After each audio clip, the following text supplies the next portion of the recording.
Ako po si Tony Velasquez.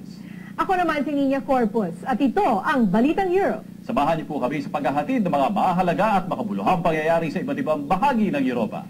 Saan man dako ng mundo, asahan niyong naroon kami, handang maglingkod sa bawat kapamilyang Pilipino. Samantala, narito na ang ulo ng mga pangunahing balita. At Prince Albert ng Monaco may bago na ang prinsesa. Mga Pinoy hindi nagpahuli sa 3 araw na selebrasyon.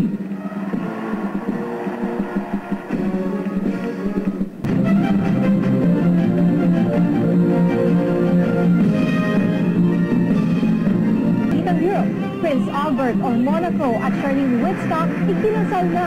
At tuloy rin ang inaabangang kasalan sa Monaco. Matapos ang mahabang paghihintay, may bagong prinsesa na ang maliit na Principality sa France. Kilala ang groom bilang playboy pero isang atleta ang nakabihag sa puso ng prinsipe. Hindi nagpahuli ang mga Pinoy sa Monaco sa 3 araw na selebrasyon. May report si Danny Cabellon.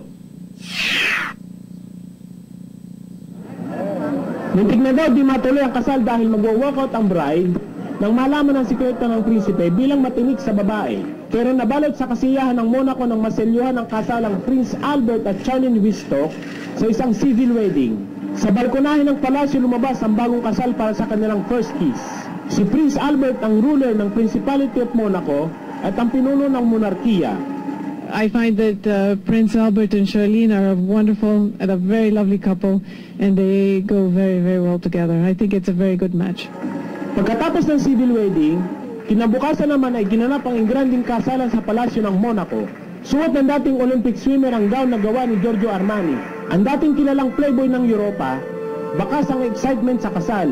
Naging emosyonal naman ang bride sa seremonya. Pagkatapos ng kasal, hiyawan ng mga tao. Sa daan, naghihintay ang gustong bumati sa mag-asawa. Ang mga Pinoy hindi nagpahuli sa okasyon. Alam mo, sa tingin ko, ako na isa sa pinaka-swerteng artista. Naniniwala talaga ako sa fairy tale. This is a fairy tale come true na makakita ko ng prinsipe at prinsesang ikinakasal. Ang ganda-ganda ng kasal. Nakakakilig talaga, parang, alam mo yun, teleserye. Ay, nako, sana ako na lang yung prinsesa. Super ganda naman ho talaga ng kanyang gown. Armani design.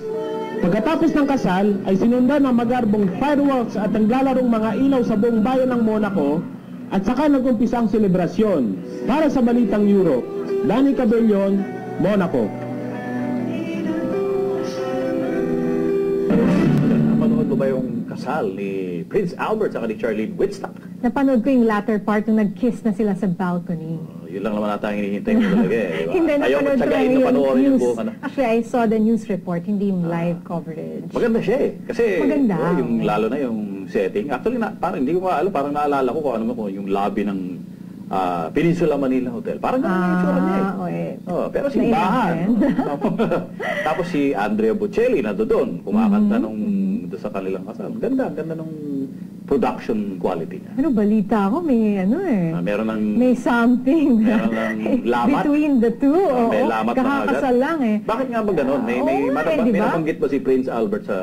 Hindi, di ba una parang nag-report na cold feet itong si Charlene na, di ba, ayaw na niyang ikasal, di ba? Oo. Oo, nagka-cold feet. Tapos,